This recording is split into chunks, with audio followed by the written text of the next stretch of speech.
All right, so here's a question I get asked quite a bit, and I think it's a good thing to talk about.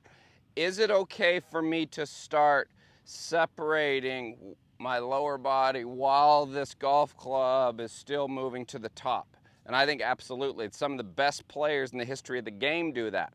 Now, don't get me wrong. There's some guys like Matsuyama who go up here, freeze it, separate it, and they're really good players too. But I'd say you look at guys like Tiger.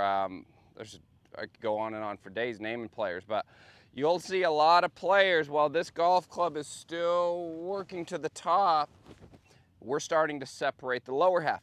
The key, you got to make sure that this right shoulder or trail shoulder is retracted all the way. You've completed your turn before you start separating. If you've only got your shoulders up to here and you start to separate, if I've only got the club to there, it's going to kick too far out in front of me and I'm probably going to swing it left or over the top. So the good news, it's okay to do this. The question that I always get asked is, how do I practice it? And so for me, the way that I practice it is I'm going to do it in freezers. And so what I mean by that is I'm going to complete my turn to the top, freeze, and then separate, feeling that. So I'm going to give it a go here for you. Go up top, freeze it, and then I'm going to go down, separate as hard as I can, and then we'll start to move it into a motion.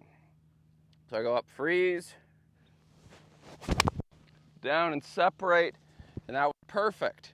Okay, once you do that a few times, then once you get the feel of completing your turn and this club is still moving, then we can start to work that separation in before this club before it's completed or stopped at the top, so that it just starts to slot itself and shallows out naturally, and you're going to create a heck of a lot of speed doing it. So start out with freezers, do them slow at first, work them up to speed, and then we can start to implement that into your motion.